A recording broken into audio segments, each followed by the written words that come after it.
Massive Monday night matchup between the Los Angeles Chargers and Arizona Cardinals. Two teams seemingly going in different directions will either reverse course. Let's discuss. It's Crossover Thursday.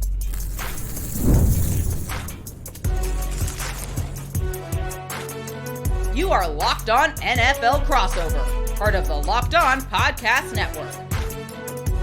Your team every day. Thursday, week 7, before any introductions. This is the time of year where I like to tell people, appreciate football. We're 6 weeks in, and it went like Christmas morning. It's only going to get worse, okay? We're only going to be seeing the finish line more and more clearly. Appreciate it. Alex Clancy locked on Cardinals. David Droegmeier locked on Chargers. Monday night football with two teams that have new regimes, two teams that have some positivity, two teams that have some shortcomings, and we're going to discuss it all here on a Crossover Thursday. Today's episode of Crossover Thursday is brought to you by Prize Picks. Go to prizepicks.com/LockedOnNFL and use code all lowercase LockedOnNFL to win $50 instantly when you play $5. This is how this show is going to go for those that haven't seen a Crossover Thursday yet this season. We're going to talk Chargers in the first segment. Ups, downs, Harbaugh, humdingers, whatever it is in between. Second segment, all things Cardinals, what they need to improve upon, what are the bright spots have been, etc. And then the path to victory for both teams. We round it out here. David Droegmeier, one of my boys. We get to do this a little bit more often now, which is awesome. Talk to me about the Chargers. Listen, for Cardinals fans, what's it like, Brandon Staley, Jim Harbaugh? It's such a completely cataclysmic difference between the two. I think that it's the difference between someone knowing completely who they are and what they want and being able to go out there and do it because they have a track record of doing it before. And that's Jim Harbaugh. Jim Harbaugh has an identity. He has a track record of success. He is a culture changer. What his brand of football is. It's very well established. And I think for Brandon Staley, as a first-time head coach, he was trying to find that identity. He was trying to find, well, hey, am I going to be the crazy go for it on fourth down guy? Am I going to be able, to be the mad scientist and create great defensive game plans? And that it just never happened. It never materialized into any kind of discernible identity. And Jim Harbaugh comes in, gets hired, says, we're going to play physical smash mouth football from the jump. I'm going to bring in the type of players that I need. We're going to establish the line of scrimmage, and we're going to play really, really good lockdown defense. And that's what Jim Harbaugh has done. And that's what the Chargers have been so far through, 5 games. And I think when you're looking at the biggest storylines for the Chargers, especially offensively, is can they put a complete game plan together offensively? I just think they've had stretches where they've been great. I think last week they were able to at least give you a full half of football, which was better than the first quarter that they gave against the Chiefs. But it's all about being able to score in the fourth quarter. I think that's so paramount important for both of these football teams, but especially for the Chargers. You can't go cold against a team that can score points in a hurry.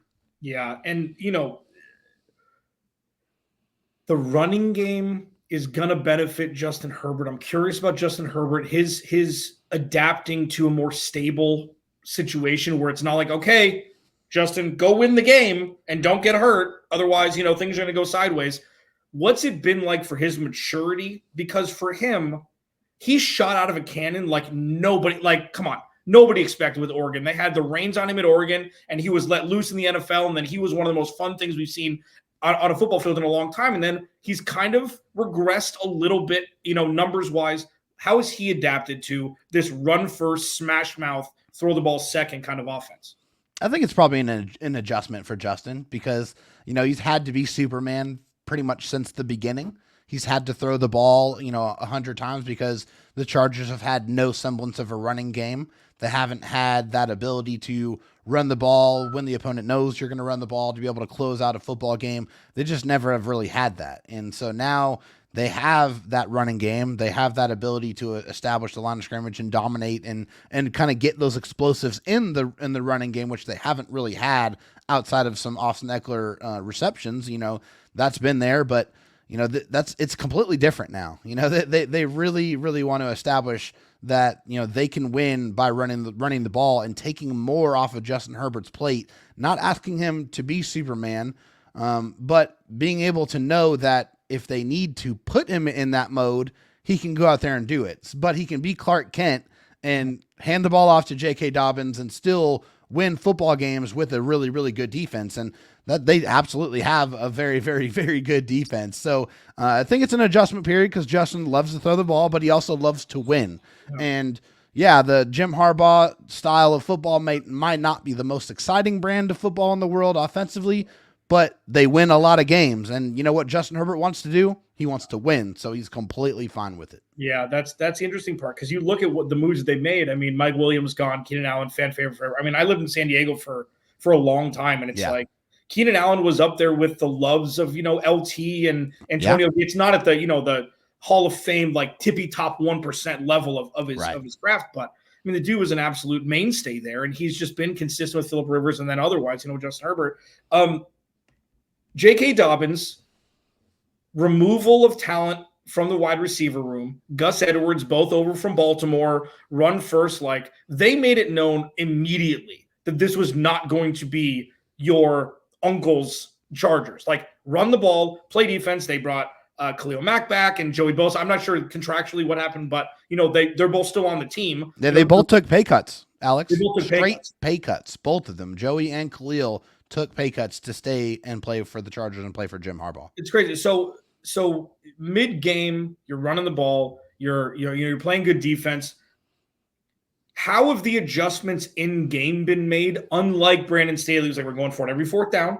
I don't care. I'm not going to change. I was with Sean McVay. Listen to me, kind of thing. It's like, how has that shifted? Adjustment-wise mid-game. Yeah, I mean, I think you have a defensive coordinator in Jesse Minter that is able to identify these matchups and be able to make adjustments in game a lot quicker. And you see those adjustments and you see tangible differences in those versus when Brandon Staley would identify things too late and really get kind of taken advantage of and exposed.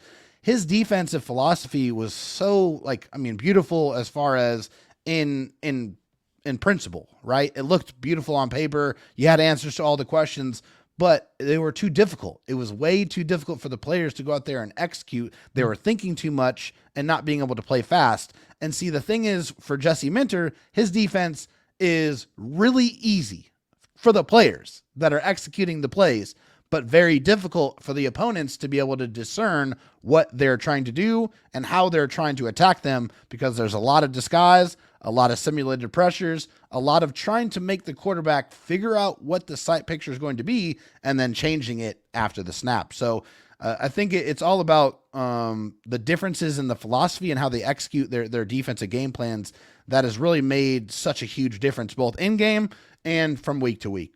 David Droegmeier, one of the two, he and Daniel Wade do a great job over with Locked On Chargers. Alex Clancy, Locked On Cardinals. They're a big boy football team now. They're an adult, is what I say is they're an adult football team now. And that's not a slight on years past, but it's just the overwhelming presence that Jim Harbaugh has and the respect that he has earned through trial and tribulation, through the NFL and college, and they're a big boy football team now. The Cardinals have a similar version of that, removing Cliff Kingsbury, who is Brandon Staley on offense, and implementing Jonathan Gannon with a different pedigree, not to the level of Jim Harbaugh, but the Cardinals are trying to get through the mud and the muck and find who they really are. What are we going to be seeing from them on Monday night as they host the Chargers? We'll talk about that next on a Crossover Thursday. This episode of Crossover Thursday is brought to you by our friends at Arena Club. For most of us that like collecting cards, the idea of spending $2,000 or more on a Luka rookie card just isn't in the cards. And I love collecting, but there's some serious money to drop if you get deep in it. And thanks to slab packs from arenaclub.com, now it's possible to score gem mints for a fraction of their retail price. Every card that I listed was hit from last week's Arena Club slab pack drop. Arena Club is the only repack that provides real value, a complete view of all possible cards, and clear hits the clear hit rates for each one, if I can talk. Arena Club slab packs are revolutionizing the repack game with transparency, and after your pulls are revealed, they will immediately be placed in your showroom for safekeeping, selling, trading, or auction. Right now, you can get 10% off your first slab pack or card by going to arenaclub.com/LockedOnNFL and use code LockedOnNFL. That's arenaclub.com/LockedOnNFL, code LockedOnNFL for 10% off your first purchase. Today's episode of Crossover Thursday is also brought to you by the Game Time app. Game Time is, if you have to choose between kids, parents do that. Game Time is one of my favorites. I'm not sure if I'm allowed to say that.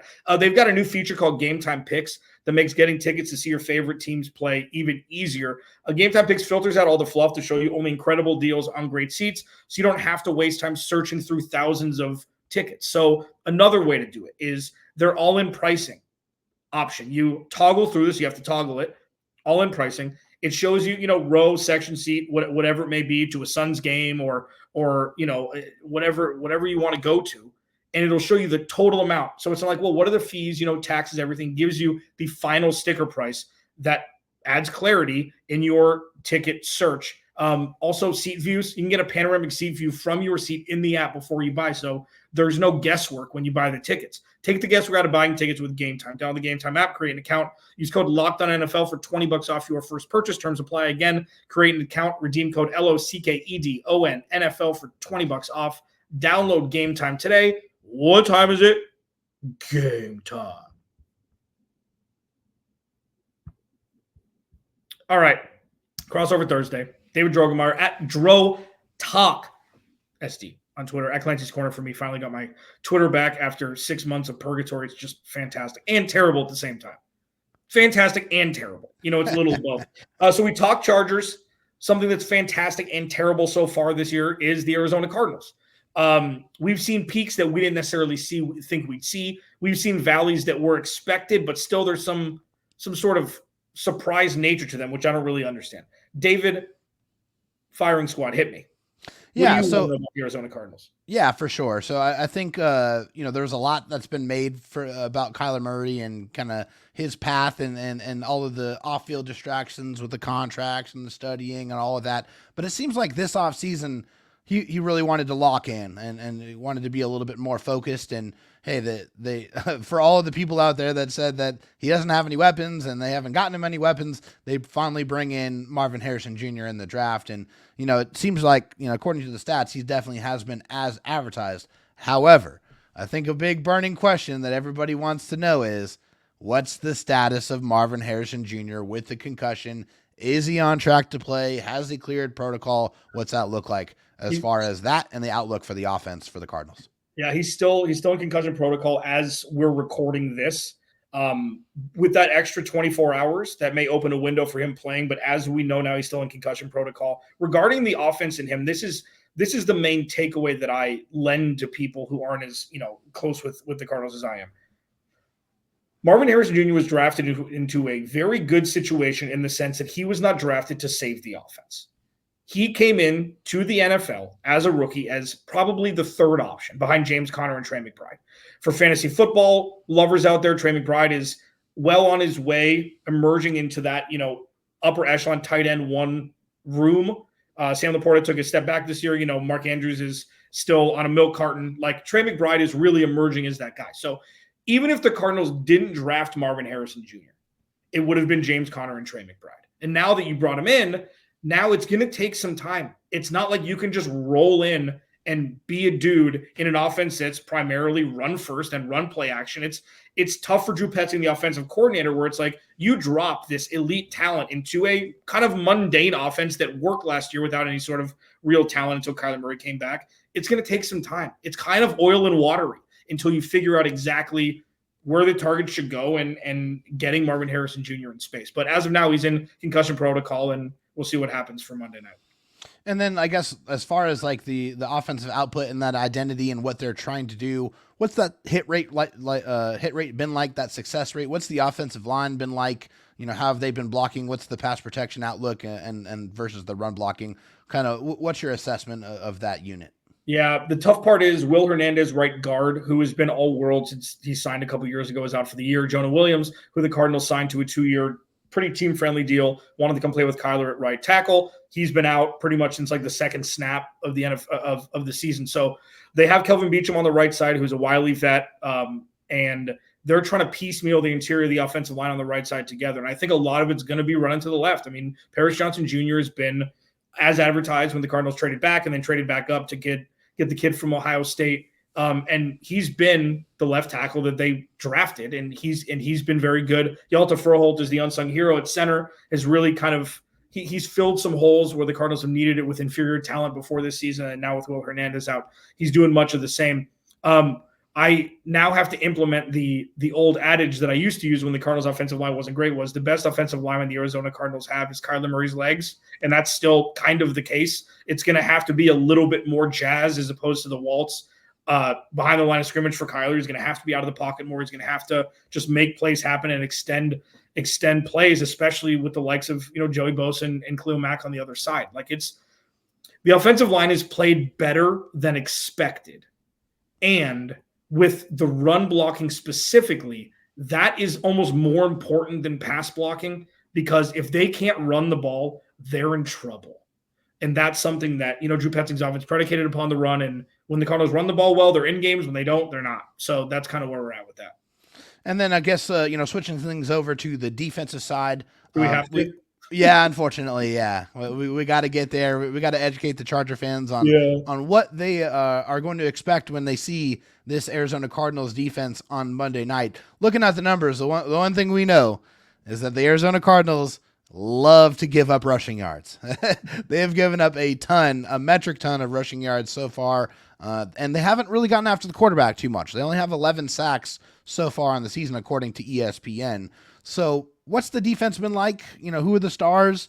What's the issues that they have to get corrected on that side to get some better quality football going forward? Yeah, I think that they had 6 or 7 sacks through 3 weeks. So it's like the last couple of weeks have been tough. This is not the year for the Cardinals to be competitive defensively. This is You draft some young players, you let them, you have them grow at the NFL game. Pass rush is non-existent. And when I say non-existent, I mean it doesn't exist. Oh. They don't have like Bija Ojolari, their second-round pick 2 years ago at LSU. Stud got hurt in camp, out for the year, ACL. Darius Robinson, their 27th overall pick, guy who can play inside and outside of the defensive line out of Missouri, hasn't played yet. We'll see. I mean, the practice window's been open after he went on IR. We'll see if he does play. It's still up in the air at this point. The big thing to take away about the Cardinals defense this year is Budda Baker's still really good at football. Jalen Thompson has played okay, but not to the level that we've seen him at the strong safety position. With that, it's about the young corners. It's Garrett Williams out of Syracuse, who was a third-round pick 2 years ago, but was only there because he tore his ACL around Christmas time. He would have been a fringe first-round pick if that didn't happen. So the Cardinals got lucky there. He's their CB1. He's really emerging as that guy.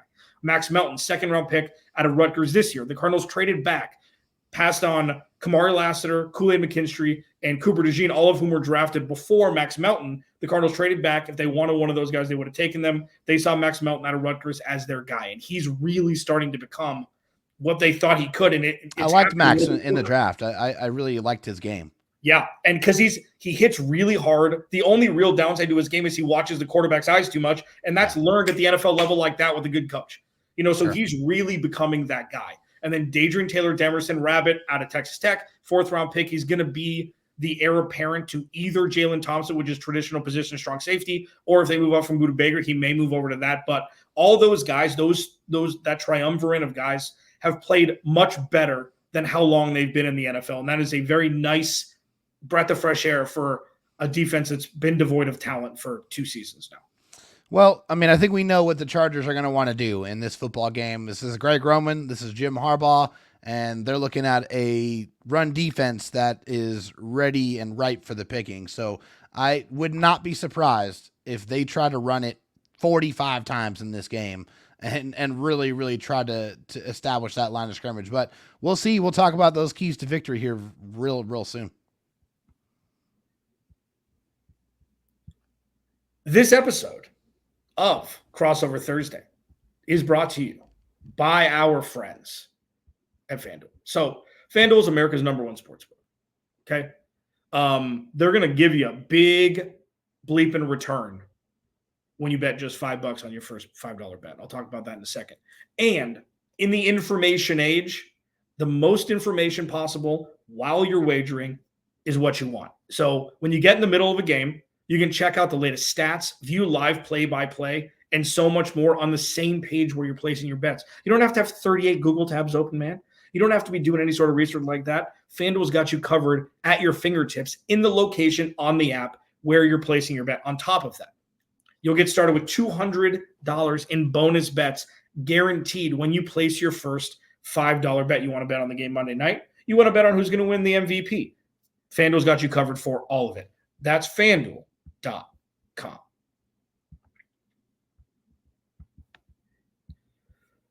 Paths to victory time here on Crossover Thursday. David Droegmeier, one of the great duo over there, Locked On Chargers. Alex Clancy, Locked On Cardinals. For the Cardinals, this is a we don't know what the hell they are yet still scenario. Okay, off the heels of the comeback victory against the 49ers 2 weeks ago, they get absolutely embarrassed against the Packers. I'm going to go first because there's less margin for error for the Cardinals when it comes to paths to victory. Okay, number one, and this isn't fair, but it's necessary at this point. Kyler Murray needs to be special. Kyler Murray has been one of the more polarizing characters over the season because we've seen the oh my God moments that I call them. We've seen them. We were reminded what he can do. And then we see a lot of mundane, less than average football being played in key moments. And we just don't know which one's going to eat the other. So right now, Kyler Murray being special, and I'll add an addendum to it, is they need to run with him a little bit more. And that's the biggest thing for me, is keeping opposing defenses on their heels. And that's something that will immediately crack a game plan if they can't stop Kyler Murray. And he only has to run the ball 2 or 3 times. It doesn't have to be 10, 12 times. That's the biggest path to victory for me, for the Cardinals, is Kyler Murray needs to be special, especially with the state of the defense right now. What's the biggest path to victory for you with the Los Angeles Chargers? Yeah, I mean, the biggest one for me is contain Kyler Murray. I mean, it has to be. And I know it's like, well, hey, you want to get Kyler Murray running the ball? And, well, yeah, of course you do, because the guy's electric with the ball in his hands. Like, he's one of the fastest athletes on the football field anytime that he is on that football field. And he's got some shake and bake, and he can really make some things happen. And unfortunately for the Chargers, like, that game was 23-16 against the Broncos, but if you watched it, it was not anywhere close to that score. The Chargers dominated that game for the better part of 3 quarters. And the Denver Broncos did not score a single point until 10 minutes left in the football game. And that kind of coincided with Christian Fulton going out with injury, and also with Bo Nix running the ball a lot more and scrambling. And he had 6 scrambles for 61 yards in that game. And, well, guess what? Kyler Murray is way better at scrambling than Bo Nix is. He's a lot faster. He's a lot more electric and athletic. And the Chargers have to contain him. You have to make sure you are disciplined in your rush lanes, and you have to make sure and keep him in the pocket as much as possible. When he gets out on the numbers, he can make big plays in a flash, 20, 30, 40, 50 yards down the field, and you're chasing him, trying to figure out how to get him on the ground. And by that time, it's already over. So containing Kyler Murray, especially on the ground with the legs, keeping him in the pocket, staying disciplined in your rush lanes, is going to be uber important against a Lamar Jackson type of athlete with the legs. Number 2 for me, conventional wisdom would lend one to think it's contain the duo pass rushers with some sort of chipping, 12, 13 personnel, whatever it is. For me, it's 10 plus targets for Trey McBride. With Marvin Harrison Jr. playing, with Marvin Harrison Jr. not playing, Trey McBride needs to be the number 1 target for Kyler Murray. Trey McBride is special. We saw it last week, 8 for 96, and it wasn't in garbage time. They weren't down 40, and he had 70 yards receiving in a game at a point in the game that didn't matter. Trey McBride is special, okay? He no longer has to be that blocking tight end at times. When they drafted Tip Raymond, they have Isaiah Higgins. They've got guys who can do that for him in 12 or 13 personnel, where he can actually be a pass-catching tight end like a Jimmy Graham, as opposed to needing to be a George Kittle. And that's something to unlock this offense irrespective of who is healthy and who isn't. If Trey McBride's healthy and Kyler Murray's healthy, that needs to be the one option out of the 1 and 1A option in the passing attack, because he can get in space, he can run over linebackers, he can run over safeties, he can run over corners, and he's got great hands and he has a nose for the end zone. So that's number 2 for me. Yeah, I mean, he's a dangerous weapon, and he is a big part of the offense. As you were talking about earlier, he is emerging as one of the better pass-catching tight ends in the league, and he has a lot of opportunity and a lot of targets out there, especially if Marvin Harrison Jr. is not able to go. He is going to be thrust into that spotlight, and it's going to be up to him to perform and go out there and make the most of those opportunities. For me, it's punish the Cardinals on the ground. You have to take advantage of that weakness. The Cardinals are giving up the 4th most rushing yards per game allowed, with 153 yards per game on average. The Chargers have averaged 120 plus rushing yards in the 3 games that they have won, and less than 70 in their 2 losses. So their ability to run the football effectively, it directly coincides with their ability to win football games. So last week, the game plan was throw the ball more. And I mean, it's a lot easier to do that when Patrick Surtain II goes out with an injury. But they saw some opportunities to be able to do that. And so if they're able to establish the line of scrimmage and run the ball effectively, that's going to set up that play action. And that's where Justin Herbert is going to be able to go to work in the passing game. I'm sitting Saquon Barkley and starting J.K. Dobbins this week. Let's just put it that way. I mean, especially with Gus Edwards still out. Yeah, right? He's on IR. Oh, yes. And then you have Kamani Vidal, I believe his name is, who's the backup who scored a touchdown last week. On a wheel route. Real nice play. That's it. I mean, and the thing with that, and I'll put the icing on the cherry on top here, is the Cardinals have been terrible at time of possession. And that's something, the best way to keep Kyler Murray off the field is just run the hell out of the ball with, efficiently. So for the Cardinals, for the final one for me, and it's got to be on the defensive side of the ball, being opportunistic when Justin Herbert does throw the ball, take chances. It doesn't matter if they're big at this point. Like, the pass rush isn't there. Justin Herbert has been, surgical at times. He's also thrown some really bad balls that have been intercepted. So I think all of that culminating into one path to victory for the defensive side of the ball for the Cardinals is keep things in front of you, bend, don't break. And they did that really well against the 49ers between the 20s. Obviously, you're not playing soft. You're not giving up yardage, but it's a bend, don't break thing, especially with the state of their defense at this point. If they can turn Justin Herbert over once may be good enough to stay in this game, twice, definitely. I mean, we saw them turn the ball over 3 times with the 49ers. But this could get ugly very quickly as well. And I think that the Cardinals gave away the last matchup with the Chargers. They were up, I believe, 2 scores, and then the Chargers just came back in the fourth quarter and took care of business, got a dub at State Farm Stadium.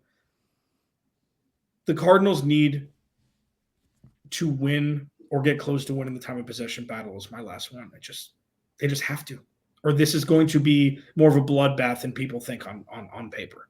Yeah, no question. I feel like this is a team with the Arizona Cardinals that does not want to play from behind. Like, they absolutely do not want to play from behind. And I mean, obviously that's easy to say. No team wants to play from behind, but I don't know if they have the firepower to be able to throw themselves back into the game if they do get majorly behind. And the one thing the Chargers did fantastically last week was dominate that time of possession against the Broncos. 37 minutes to almost 23 minutes of time of possession. They kept their opponent off the field, opposing offense on the field, and their defense as fresh as they possibly could. And speaking of that defense, it's the number 1 defense by points per game allowed in the NFL. So Jesse Minter it deserves all his flowers, all the credit in the world from turning around a defense that for the last 3.5 years were probably bottom 5 in the league to now being the number 1 defense in the NFL is pretty special. So we'll see what happens. We'll see which team of these 2 teams are going to be able to run the ball. I think that's going to be critical to the performance of each of these football teams and who's able to capitalize on a mistake on defense. And like you said, we know turnovers, when they are created, they are complete momentum shifters, and they could be the difference in a win and a loss. David Droegmeier, Locked On Chargers, at Dro Talk SD on Twitter, at Clancy's Corner for me, Alex Clancy, Locked On Cardinals. It's been fun, dude. It's good seeing you, buddy. We'll talk to you on our respective podcasts tomorrow.